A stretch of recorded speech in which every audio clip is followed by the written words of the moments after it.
ለመስቀልከ ንሰግድ ኦ ሊቅነ መምህራችን ሆይ ለመስቀልህ እንሰግዳለን።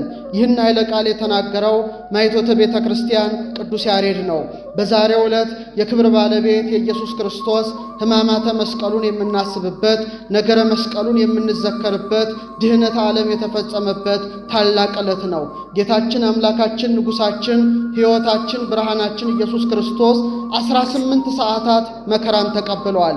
ዛሬ የ18ቱን ሰዓታት መከራ የምናስብበት ታላቅ ዕለት ነው። ይኸውም ሐሙስ ማታ 3 ሰዓት አይሁድ ይዘውታል። ከ3 ሰዓት ሙሉ እስከሚነጋ 9 ሰዓት እንደገና ከነግ ጀምሮ ቅድስት ነፍሱን ከስጋው እስከሚለይበት ሰዓት 9 ሰዓት በድምሩ 9 እና 9 18 ሰዓታት ሙሉ 13ቱን ሕማማተ መስቀል ክርስቶስ አምላካችን ተቀብለዋል። እንግዲህ የመጀመሪያው ጽዋቶ መከራ ተአስሮተ ድህር ይባላል ወይም የኋሊት መታሰር ይባላል። ይኸውም አይሁድ ከያዙት በኋላ አስቀድመው ወደ ቀያፋ፣ ከቀያፋ ወደ ሃና ወይም ወደ ሃና፣ ከዛም እንደገና ወደ ሄሮድስ ወደ ጲላጦስ ሌሊቱን ሁሉ ሲያመላልሱት አድረዋል። የኋሊትም አስረውታል። በእውነት በብረት ሐብል አስረው ወደፊት እየሳቡ ወደ ኋላ እየጎተቱ እንደገና ወደ ግራ ወደ ቀኝ እየመለሱ ሁሉን የሚገዛውን ያዙት ይላል። ሁሉን የሚገዛውን ያዙት፣ ሁሉን የያዘውን አሰሩት፣ የአምላክን ልጅ አሰሩት፣ በቁጣ ጎተቱት፣ በፍቅር ተከተላቸው ይላል። በእውነት በሚሸልተው ፊት እንደማይናገር እንደ የዋህ በግ በኋላቸው እየተከተላቸው ወሰዱት ይላል። ይሄ ጽኑ መከራ ነው። የመጀመሪያ መከራ ነው። ሹማምንቱ ጋራ ሌሊቱን ሙሉ ሲያመላልሱት አድረዋል። በእውነት አምላካችን ክርስቶስ በመታሰሩ እኛን ከኃጢአት ማሰሪያ፣ ከሞት ማሰሪያ፣ ከፍዳ ማሰሪያ ነፃ አውጥቶናል። አምላካችን ክርስቶስ ባይታሰር ኖሮ ዲያብሎስ በሲኦል ነፍሳትን አስሮ እየተጫወተባቸው ይኖር ነበረ። የኔና የናንተ ጌታ ንጉሠ ነገሥት አምላከ አማልክት ኢየሱስ ክርስቶስ ታስሮ ከኃጢአት ማሰራ ሁላችንን ፈታን። ስሙ የተመሰገነ ይሁን። እሱ ባይታሰር ኖሮ ነፍሳት ይታሰሩ ነበረ። በእውነት ሹማምንቱ ፊት ባይቆም ኖሮ የሰው ልጅ እያንዳንዱ የዲያብሎስ ሹም ወደ ሆኑት ወደ አጋንንት ጋር ሊቃነ አጋንንት ሰራዊት አጋንንት ፊት እየቆመ ይረገጥ ነበረና የኔና የናንተ ጌታ እኔና እናንተን ከኃጢአት ማሰሪያ፣ ከሞት ማሰሪያ፣ ከፍዳ ማሰሪያ ነፃ ያደርገን ዘንድ ሌሊቱን ሙሉ እየታሰረ አደረ። ጠዋት አስረው ጲላጦስ ፊት አቆሙት። 3 ሰዓት ደግሞ ሁለተኛውን መከራ ጸኑበት። ሁለተኛው መከራ ተቀስፎ ዘባን ይባላል። በአይሁድ ልማድ የሚገረፍ አይሰቀልም፣ የሚሰቀል አይገረፍም። እሱን ግን የግፍ ድርብ ከፈሉት። በእውነት ጲላጦስ ገርፎ አሳልፎ ሰጣቸው። የሮማውያን የመግረፊያ ጅራፍ በጣም አሰቃቂ ነው። ስጋን ቆርጦ የሚጥል ነው። በጣም ጽኑ ጅራፍ ነው። አስጎንብሰው ጀርባውን 39 ጊዜ ገርፈው፣ ምክንያቱም ከ40 በላይ መግረፍ ክልክል ስለሆነ ቁጥር ተሳሳትን እያሉ 6666 ጊዜ ገረፉት አምላካችንን። ስጋው አለቀ፣ እየተቆራረጠ ወደቀ። አጥንቱ እንደ በረዶ ነጭ ሆኖ እስኪታይ ድረስ ጌታችን ተገረፈ። ሐዋርያው ጴጥሮስ ምን አለ? በመገረፉ ቁስል ተፈወሳቸው አለ። እሱ ባይገረፍ ኖሮ ዲያብሎስ ዘባነ ልቡናችንን እየገረፈ በሲኦል መከራ ያጸናብን ነበረ። አምላካችን ጀርባው ቆሰለ። ቆስሎ የኛን ቁስል የኛን የነፍሳችንን ቁስል ነፃ ወጣ። ምስጋና ለስሙ ይሁንና እሱ ቆስሎ ቁስላችንን አጠፋ። እሱ ተገርፎ በዲያብሎስ ከመገረፍ ነፃ ወጣል። ለዚህ ነው በመገረፉ ቁስል ተፈወሳቸው ያለው። ይሄ ሁለተኛው መከራ ነው። ሶስተኛው መከራ ወሪቀ ምራቅ ይባላል። ምራቃቸውን ትፍ ይሉበት ነበረ። ወይሜትኩ ገጼ ማፍረተ ምራቅ፣ ፊቴን ከውርደት ምራቅ አልመለስኩም ብሎ በኢሳይያስ 50 ቁጥር 3 ላይ እንዳናገረ ምራቃቸውን ጥቅ ይሉበት ነበረ። በእውነት የሱ ምራቅ ምን አደረገ? የሱ ምራቅ አይነ ሲያበራ አይተናል። በዮሐንስ ወንጌል ግንባር ያለው ሰው ነበረ። ያ ግንባር ያለው ሰው ልሙጥ ነው። መጣ፣ ሐዋርያት ደነገጡ። ይሄ ሰው እንዲህ መሆኑ በራሱ ኃጢአት ነው በዘመዶቹ? እሱም ዘመዶቹም አልበደሉም። የእግዚአብሔር ሥራ እንዲገለጥ ነው ብሎ ምራቁን መሬት ላይ ትፍ አድርጎ ጭቃ ሰርቶ ምንን ፈጠረለት? አይንን ፈጠረለት። በእውነት የሱ ምራቅ ምንን ፈጠረ? አይንን ፈጠረ። የነዚህ አይሁድ ምራቅ ግን ክፉ ነበረ። ፂቅ ብለው ይተፉበት ነበረ። ፊቴን አለ ከውርደት ምራቅ አልመለስኩም ይላል። ከውርደት ምራቅ ፊቴን አልመለስኩም። እግዚአብሔር በፈጠረው ምላስ ወይም እግዚአብሔር በፈጠረው ምራቅ መልሶ ተተፋበት። ይሄን ነው የምናስበው ዛሬ ኦርቶዶክሳውያን። የፈጠረው ምራቅን የፈጠረ እግዚአብሔር ነው። እሱን ግን ተፉት። ምራቅ ዓይንን ያጠፋል እንጂ ዓይንን አያበራም። ያሬድ በጾመ ድጎ ምን ይላል? እምኩሉ ዘያብ ይነግር ዘገብረ ጽቡረ ያውር ሕያወ ዓይነ። ጭቃ ዓይንን ያጠፋል እንጂ ዓይንን አያበራም። እሱ ግን በምራቁ አለ ዓይንን ፈጠረ። በምራቁ ዓይንን የፈጠረውን ጌታ በዛሬው ዕለት አይሁድ የከፋ የከረፋ ምራቃቸውን ተፉበት። እሱ ባይተፋበት ኖሮ ዲያብሎስ እያንዳንዳችን ላይ ምራቀ ምክሩን እየተፋ በሲኦል ይወረውረን ነበረ። በሲኦል የክፋት ምራቁን ፂቅ እያለ መከራ ያጸናብን ነበረ። አምላካችን ፊቱ ተተፍቶበት ፊቱ ላይ የወርደት ምራቅ ፂቅ ተብሎበት የኔና የናንተን ኃጢአት ደግሞ አጠበልን። ምስጋና ለስሙ ይሁንና ይሄ ሶስተኛው መከራ ነው። አራተኛው መከራ ፊቱን በጥፊ መቱት ነበረ። በተለይ ሊቀ ካህናቱ ሎሌ መታው። ለምን ዘብጠኒ ለምን ትመታኛለህ አለው ጌታ። ይሄ ማን ነበር ይላሉ? ውለታ በጥፊ የሆነው መጻጉ ነበረ። 38 ዓመት ሙሉ በቤተ ሳይዳ ወድቆ የነበረ ያ ድዊ አልጋህን ተሸክመ ሂድ ባለው በዕለተ ዓርብ እጁን ዘርግቶ የጌታን ፊት በጥፊ መቶታል። በእውነት ማን የመታህ እያሉ በሻሽ እየሸፈኑ ፊቱን ይደበድቡት ነበረ። ፊቴን አለ ለጥፊ ሰጠው አለ በኢሳይያስ 50 ቁጥር 3 ላይ አድሮ። እግዚአብሔር ያሳያችሁ። ፊቱን ማየት መላእክት እኮ አይችሉም። ዮሐንስ አፈወርቅ የተባለ ሊቅ ምን ይላል?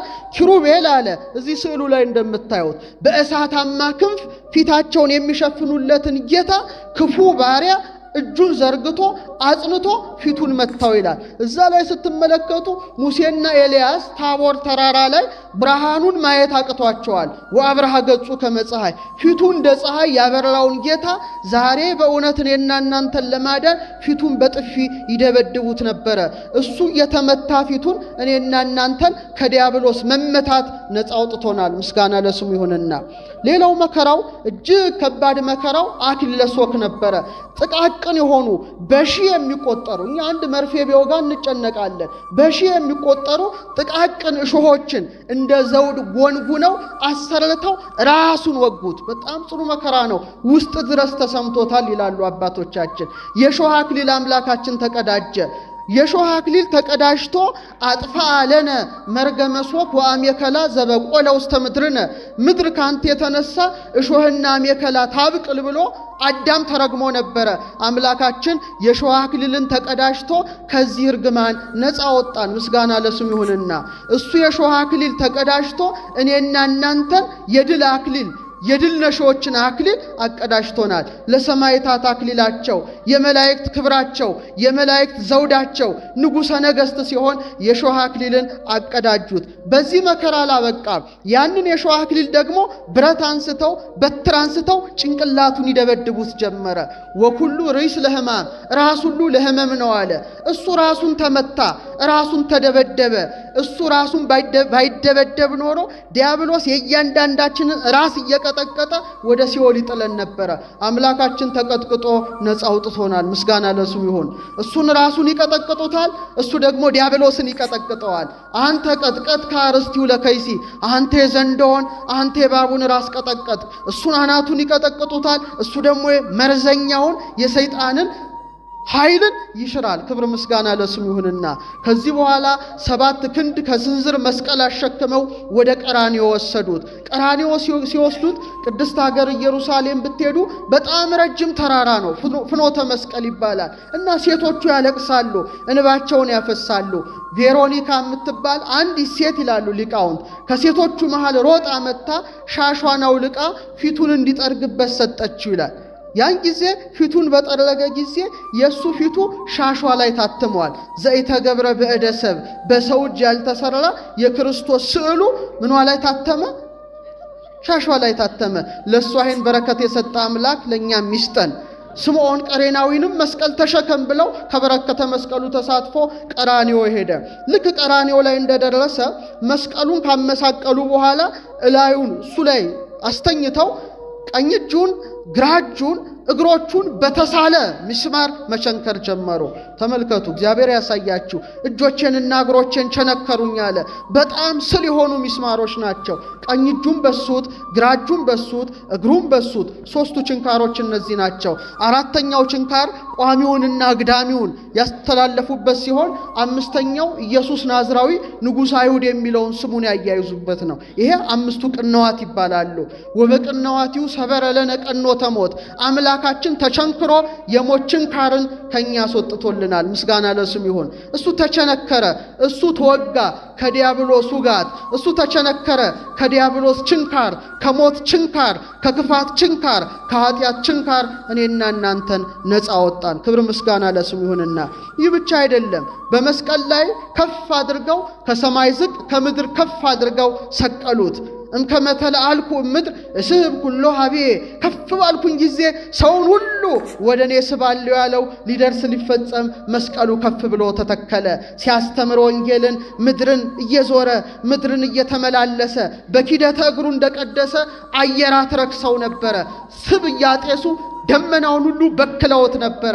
የአየር አጋንንትን ድል ለመንሳት አምላካችን ከሰማይ ዝቅ ከምድር ከፍ ብሎ ተሰቀለ። በቀኙ አንድ ወንበዴ ጥጦስ የሚባል በግራው አንድ ወንበዴ ዳክርስ የሚባል ሰቀሉ።